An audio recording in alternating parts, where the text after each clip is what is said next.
Hi CalPers, and welcome back. I'm here today with wellness specialist Ali.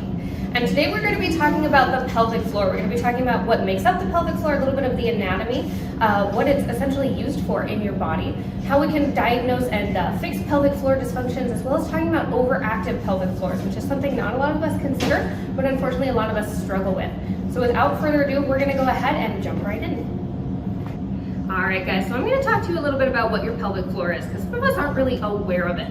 Your pelvic floor is a sling of fibrous bands right in your pelvis right here. It kind of slings back from front to back, side to side. It holds our organs in, and it's actually a really important part of our breathing mechanisms. I know a lot of us think that our lungs are the only thing we use for breathing, our rib cage are the only things that are moving, but actually your core as well as your pelvic floor are part of that breathing mechanism. I want you to think of it kind of as a sump pump. It helps pump things in and out as you're breathing.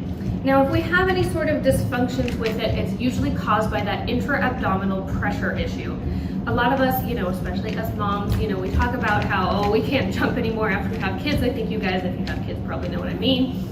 And unfortunately, while that is very common, it is not normal, and that is a sign of a pelvic floor dysfunction. So I'm going to talk to you a little bit. We're going to find our pelvic floor, first of all.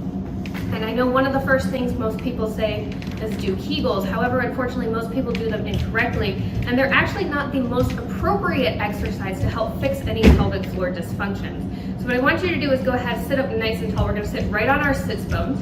You can go ahead and wiggle yourself around there so you find it. Roll those shoulders back and down. We're going to take a really nice deep inhale, and we're just going to feel everything go. I want you to pay attention to your pelvis right here, right at the bottom of your abdomen. As you inhale deeply, I want you to feel it kind of relax, release, almost melt into the floor. And as you exhale, just gently, normally, I want you to feel it rise just a little bit. You feel that? That is your sump pump, and that is what it should feel like. That's your pelvic floor right there. So when we do breathe out, we want it to rise just a little bit. And when we breathe in, we want it to rise just a little bit. And when we breathe out, we want it to fall. So a couple of quick exercises you can do. First and foremost, breathing exercises. Those are one of the best exercises you can do. We're going to do what I call a TVA hold. If you watched our core video, I talked about the transverse abdominis. That's also part of our core. And so a TVA hold, we're going to hold that for a few seconds on our exhale. We're going to hold it for about 3 to 5 seconds. Start with 3. And as you go longer with these exercises, go to 5. So let's take that nice deep breath, let everything melt into the floor. Pelvic floor comes down, everything releases. And we're going to exhale sharply through our mouth. We're going to hold for 5 seconds.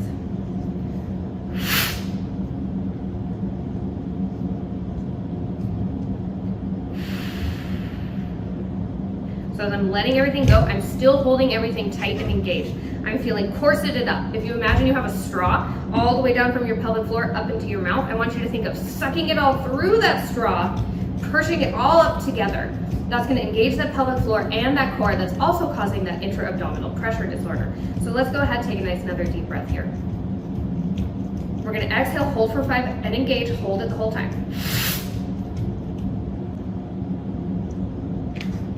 Continue to exhale, holding everything engaged. Perfect. So we're going to do that for roughly about 3 minutes. You could do that every day if you want. You could do it a couple times a week. Maybe do it at the beginning of your workouts as kind of a great deep core and pelvic floor warm-up. And I'm also going to go ahead and show you a couple quick exercises that we can do here on the mat. So first and foremost, always make sure you're breathing. I know when something is hard, we tend to clench a little bit, but make sure you're breathing, because when you're holding that breath and you're doing hard work, you're causing those intra-abdominal pressure issues.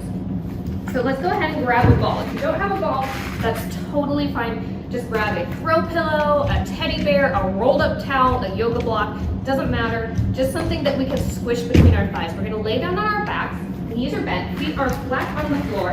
The ball is gonna go just a couple inches above your knees. So we're not putting it right between those knees, we're putting it just a couple inches above. While we're here, we're gonna work on some pelvic rocks. I want you to imagine you have a marble on your lower stomach. As you exhale, you're going to tuck that pelvis in just a little bit. Think about pressing that low back flat into the floor. The marble is rolling up towards your rib cage. As you inhale, you're going to come back to neutral. Your pelvis is going to come back to that starting position. You're going to be able to feel a little bit of space between your low back and the floor, and the marble goes back to its return. So we're exhaling and tucking, feeling that pelvic floor engage, using that active breathing, inhaling and releasing. do 2 more here together. Another important distinction to make, don't use your glutes here. You should be tilting that pelvis using those low abs. All right. From here, we're gonna lift those glutes up. We're gonna come up into a glute bridge. Feet are about hip distance apart, just those 6 bones distance apart. Arms are pressed into the floor. From here, we're gonna just go ahead and squeeze those thighs together and release. So I want you to exhale, engage that pelvic floor just like we did in our breathing. Inhale and let it all come back to neutral.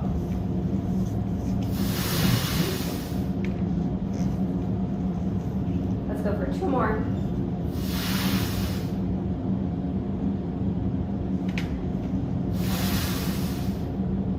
Perfect.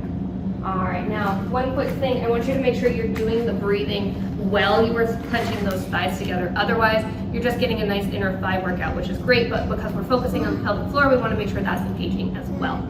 Feel free to sprinkle those exercises into your regular workouts throughout the week. You can do them every day if you want to for roughly about 2 to 3 minutes at a time. That's all for me. I hope this was informational for you guys. Ali is gonna pop on here in a second. She's gonna talk about the hyperactive pelvic floor, and I will see you guys again at the end. Hi everyone, I'm Ali. So I'm gonna talk to you also about pelvic floor dysfunction. And the pelvic floor muscles, as Morgan said, are a bit of a hammock, if you can imagine. They stretch. They're all the way from, of course, like the anterior to the posterior, the front of the body and going to the back. So if you think about your glutes and you think about your pelvis, you think about your hips, it's all definitely connected. And what I'm going to talk to you about is hypertonic pelvic floor dysfunction. So a hypertonic pelvic floor is a hyperactive, overactive, stressed out pelvic floor where your muscles are not relaxing, and so you are experiencing possibly pain, like sciatic nerve pain. If you've ever had a pain shoot through your glutes and down your hamstrings, even down to your knee, that could be because you have a hypertonic pelvic floor. So some ways that we can relax are to do just that. So if you take a deep breath in and you put your hand right about at your belly button underneath your rib cage, and you take a deep breath in, fill your lungs, and you just exhale. Since our body is so interconnected with our different muscles, and it's also that mind-body connection, the more relaxed you guys are, then the more your pelvic floor will relax. But if we have a lot of stress and anxiety, we're doing a lot of clenching, we might clench our glutes, and we might just be overly stressed. So we just want to relax more. And if you could sit in this position with a straight back, shoulders rolled back, and just try to alleviate any back pain. Sometimes lower back pain can be caused by a hypertonic pelvic floor. And so that's another thing, just concentrate on having a nice straight back, and good posture can help with that. Everything is very connected when it comes to that, and sometimes just a little twist will help with that. And twist to the side. Of course, another relaxation technique, if you want to just roll back. Our pelvis is definitely, so we're going to tuck our belly button into the spine always. We always talk about that. And so just relaxing, pulling your knees into your chest. This helps with low back pain. This helps with stress. Just take a little time every day to let everything go, because a lot of our daily working out a lot can cause a hypertonic pelvic floor as well. So we want to make sure that we stretch those muscles. If we're runners especially, that can create it. It could be that your abs are always engaged, you know, or feel that way. Your abs, your pelvis, all of that connected, because you work out a lot, which is a great thing, but always make sure that you stretch those muscles. It's very important, so that you don't lose mobility in your hips. And another one that you can do, this is kind of a crunching motion and might activate the abs, so just be careful with that, but just loosen up those hips, loosen up that pelvic floor, let everything go, and then bring it in. And I'll show you guys one more thing, one more quick thing. Morgan did this in one of the videos. She put a ball right here, holding it there, any kind of little ball. And what that does is it takes the pressure. If you're going to do any ab work, it takes the pressure off of the hips and off the hip flexors. And so what that does, it also takes pressure off the lower back, all part kind of that hypertonic pelvic floor that we might be having. So if you're going to do any kind of ab exercise, this is an excellent support so that you're just working your abs instead of your hip flexors.